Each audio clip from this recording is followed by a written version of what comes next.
तोगड़िया जी से तो कुछ बचा ही नहीं, सब जगह जरूर पहुंचे होंगे।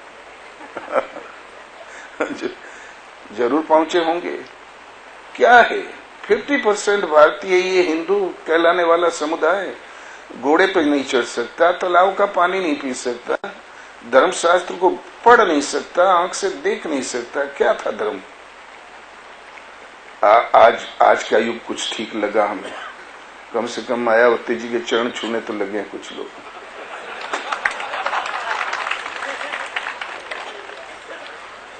हम समझ नहीं पा रहे।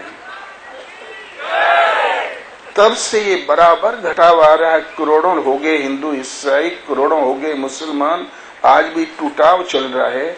इस घटाव के कारण पर किसी ने ध्यान नहीं दिया। पत्तियों का उपचार हो रहा है, जड़ों पे चूहे काट रहे हैं, उसका ध्यान ही नहीं दिया। आपका जड़ है धर्म शास्त्र। धर्म शास्त्र पर टिका हुआ धर्म स्थायी होता है, वास्तव में धर्म होता है। और जो अफवाहों पर आधारित धर्म होता है वैसे ही बिगड़ा करता है। फिर नए नए धर्म सामने आते हैं, उनकी भी कोई संख्या नहीं होती, वो भी बिगड़ा करता है। बचपन में जब चमार छूट जाए, हम लोग छोटे छोटे थे तो एक जूता बनाने वाले थे एक सज्जन, तो पीठ बहुत चौड़ी थी, तो दौड़ के उनकी पीठ पे लेट जाए तो घर आए तो फिर वही कहें कि कुंवर शाह ने छू दिया, तब पानी का छींटा देख के हम लोग पवित्र हों। आज क्या जमाना आ गया है। ये आरक्षण वगैरह सब उसी हमारे धार्मिक भ्रांति की देन है। गीता आपका धर्मशास्त्र आरंभ से ही गीता ही था। जिसमें सच्चाई नहीं वो धर्म नहीं होता। धर्म अपरिवर्तनशील है, वो शाश्वत है, उसे बदला नहीं जा सकता। यदि बदल जाता तो धर्म नहीं होता। और जो इसलिए ये सब अनर्थ, जिसमें सच्चाई नहीं वो धर्म नहीं। धर्म में यदि सच्चाई नहीं तो जीवन भी निरर्थक चला जाता है। पूर्वजों का ऐसे ही बीता है। आपका धर्मशास्त्र गीता है। सृष्टि के आरंभ भगवान कृष्ण कहते हैं अर्जुन, गीता की उत्पत्ति। अर्जुन, इस अविनाशी योग को आदि में मैंने सूर्य से कहा। सूर्य ने अपने पुत्र मनु से कहा। मनु से जायमान होने से हम मनुज कहलाते हैं, मनुष्य कहलाते हैं, मानव कहलाते हैं। आदि मनु थे इसलिए आदम कहलाते हैं। और माता सत्य रूपा से जायमान होने से, सच पूछो तो सभी उस राजवंश में जन्मे होने से राजपुत्र हैं और सूर्यवंशी हैं, क्योंकि सूर्य से मनु ने पाया। वर्ल्ड में कहीं रहता हो राजवंशी राजपुत्र है, राजपूत है, क्षत्रिय है। मनु महाराज के पश्चात सृष्टि बीच में टूटी ही नहीं, दोबारे बनी ही नहीं। तो हमारा उद्यम केवल यदि मनु ही है, वो महाराजा थे, तो सब के सब यदि उस राजकुल में जन्मा है तो राजपुत्र है। ये संबोधन भी देश वालों को रखना चाहिए। भारतवासी भी रखते जा रहे हैं। और यदि इसमें और मनु महाराजा ने, जो भगवान ने कहा सूर्य से, सूर्य ने कहा मनु से, और मनु महाराजा ने अपने पुत्र महाराजा इक्ष्वाकु से कहा। दिया कुछ नहीं, जबान से कहा। कहीं सुनी बात तो स्मृति में ही रखी जा सकती है। उन मनु महाराजा ने स्मृति में धारण किया, स्मृति की परंपरा दी, और उनसे राजर्षियों ने जाना। इस महत्वपूर्ण काल से ये अविनाशी योग, संभवतः गीता का पूर्व नाम अविनाशी योगी है, इस अविनाशी योग को लोग भूल गए। इसी पृथ्वी में लोप हो गया। योग अविनाशी, ये मिटेगा कभी नहीं, विस्मृत अवश्य हो गया। वही पुरातन योग अर्जुन मैं तेरे प्रति कहने जा रहा हूं, क्योंकि तू प्रिय भक्त है, अनन्य सखा है। ऐसा कुछ नहीं जो मैं तुझे न दे सकूं। अर्जुन ने बड़ा तर्क कुतर्क किया। आपका जन्म अब हुआ, सूर्य का बहुत पुराना, आप ही ने कहा था, मैं कैसे विश्वास करूं। लेकिन काफी तर्क कुतर्क के पश्चात 18वें अध्याय में पहुंचते अर्जुन चुप हो गया। भगवान ने कहा, क्या एकाग्रचित्त होकर मेरे उपदेश को श्रवण किया? क्या तुम्हारी मोह से उत्पन्न अज्ञान नष्ट हुआ? तब अर्जुन ने सादर प्रणाम करते हुए कहा, नष्टो मोह स्मृतिर्लब्धा तत्प्रसादात्मयाच्युत स्थितो अस्मि गत संदेह करिष्ये वचनम तव। भगवान, मोह से उत्पन्न अज्ञान नष्ट हो गया, स्मृतिर्लब्धा, मैं उस स्मृति को प्राप्त हो गया हूँ।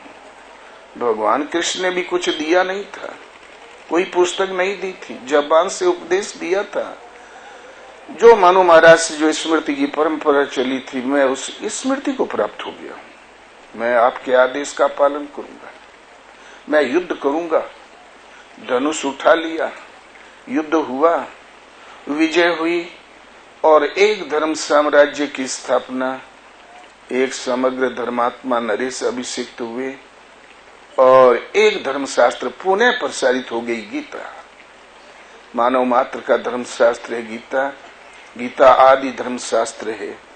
और भगवान ने यहां भी कहा, यदि तुम मेरे उपदेशों को नहीं सुनोगे तो विनष्ट हो जाओगे, जड़मूल से समाप्त हो जाओगे। अथवा सबके उद्धार का साधना क्रम एक गीता। गीता के अनुसार आत्मा ही सत्य है। अर्जुन भी कुछ भ्रांतियों में उलझा हुआ था। गीता जब लुप्त हो, वेद व्यास ने उसे लिपिबद्ध किया, संशोधन कर दिया। शिष्य श्रुत परंपरा में चला आ रहा था शास्त्र, उसको लिपिबद्ध कर दिया। उन्होंने 4 वेद, भागवत, महाभारत, ब्रह्मसूत्र और महाभारत के अंतराल में एक स्थान पर गीता, युद्ध के प्रारंभ में। क्यों? ये बाहर वाला युद्ध तो कल खत्म हो जाएगा 18 दिन में, और ये क्षेत्रज्ञ की लड़ाई आपका जीवन संघर्ष से एक बार विजय हुआ तो शाश्वत विजय दिलाती है। इसलिए इसी स्थान पर उन्होंने सुमेरु की तरह रख दिया गीता। वेद व्यास की प्रमुख कृति इतनी है। 18 पुराण व्यास जी की अवश्य कहलाती है, लेकिन व्यास एक परंपरा हो गई। वो परंपरा के व्यासों की देन हो सकती है, क्योंकि वेद व्यास का निर्णय है कि एक आत्मा ही सत्य। भला वो कैसे कह देगा हमसे भूल हुई, अब गणेश सत्य हो गए, अब दुर्गा जी सत्य हो गई, शिव पुराण में शिव बुढ़े, विष्णु पुराण में विष्णु। खैर ये प्रश्न अलग। तो उन्होंने लिपिबद्ध किया, अंत में स्वयं निर्णय दिया कि इतना कुछ हमने लिख डाला, मनुष्य पढ़े तो जिंदगी बीत जाए। मूलतः इसमें धर्मशास्त्र कौन? तो गीता सुगीता कर्तव्या कि मन्ये शास्त्र विस्तरे या स्वयं पद्मनाभस्य मुख पद्माद विनिसृता। गीता भली प्रकार मनन करके हृदय में धारण करने योग्य है। डायरी में लिख के मत छोड़ देना। हृदय में वो होता है जो सदा स्मरण बना रहे। पद्मनाभ भगवान के श्रीमुख से निश्चित वाणी है। फिर अन्य शास्त्र के विस्तार में जाने की क्या जरूरत है। एकम शास्त्रम देवकी पुत्र गीतम एको देवो देवकी पुत्र एव एको मंत्रस्तस्य नामानि यानि कर्माप्येको तस्य देवस्य सेवा। सृष्टि में एक ही शास्त्र है कि देवकी पुत्र भगवान श्री कृष्ण ने श्रीमुख से जो गायन किया गीता। उस गीता में क्या सत्य बता दिया? आत्मा। और उस आत्मा को हम कैसे भजें, कैसे पुकारें? तो एक ही मंत्र है ओम। 7 बार ओम शब्द गीता में आया है। अर्जुन ओम का जाप कर, मेरे स्वरूप का ध्यान धर, नाम ओम का और जाप अपना बताया, ध्यान अपना बताया। ओम का जाप कर और कर्मा पेको तस्य देवस्य सेवा। यदि दुर्लभ मानव तन मिला है तो आपका कर्तव्य पथ एक ही है, उस परम देव परमात्मा की सेवा। उनका सेवन करो। कहते हैं ना, मधु से औषधि खाओ तो तुलसी का रस डाल के सेवन करो। भगवान का सेवन करो। मन मस्तिष्क लोभ मोह का सेवन करता है, ये बंद करे संयमित करके और भगवान का सेवन करो। वही शुद्ध